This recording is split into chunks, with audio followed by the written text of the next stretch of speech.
now we could get into some gender dynamics if you wanted to do that as Sure. well, because I've talked to It's a no lot holds bar. of women about investing, and a lot of the time they will find themselves with their male significant other in a meeting, and the men dominate the conversation, and the woman Absolutely. not only isn't allowed to speak or doesn't feel like she can be heard, but she also, now it reinforces a feeling of like, I don't really know what I'm talking about. So it just develops that sort of insecurity about just saying, like, no question is a dumb question. I ask stupid questions all the time. Me too. Again, it goes back to curiosity, right? Yes. If I don't know something and I think I should know it, well, I better ask and find it out so I do know it. Yeah, because then you're never going to know it, right? And you're going to make poor choices when you Yes. don't have all the information. This is market efficiency theory, right? The more information you have, the better choices you make. Right. And no, I mean, I don't understand those women. I do understand that they're there. I understand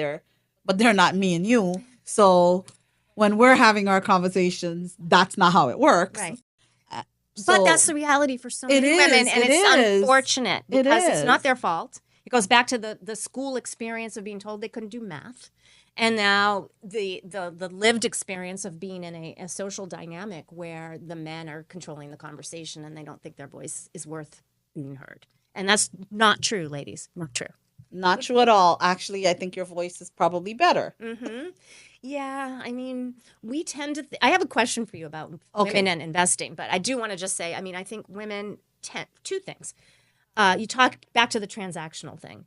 Women naturally, in my opinion, are not as transactional as men, which means that if we are moving toward a society where transaction-based relationships are evolving into something much more meaningful, that is the moment for women to rise and shine. So that's number one, part of why I'm so optimistic about 2025 is I feel this is something that's happening. All right. And then the other thing, what was the other thing I was going to say? I don't know. She had a brain fart, but she'll remember. When she remembers, I'll she's be going to back. just chime in. She's going to chime in. Yeah. So we were gonna talk more about women and investing, and what are our thoughts on Oh, I know what my question for you Okay, was. tell me what your question There is. has been a perception that women are risk averse and much more risk averse than men. We might have talked about this before.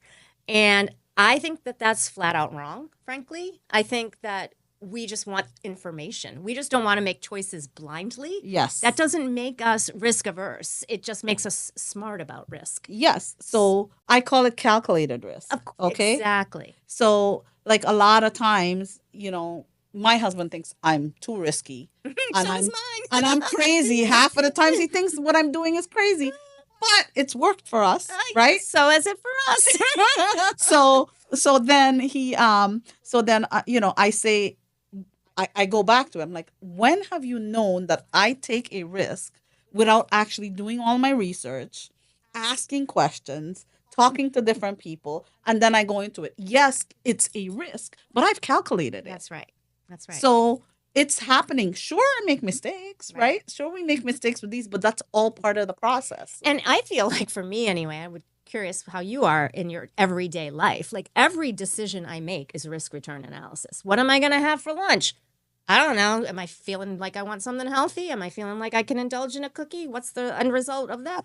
It's every choice and decision we make has that component. So going back to what I just said about an investment, right? When we talk about money, right? And I talk about spend, I don't talk about spending. I talk about investing. So it's the same thing. If I'm going to buy this something, what am I buying it for? How is it going to serve me?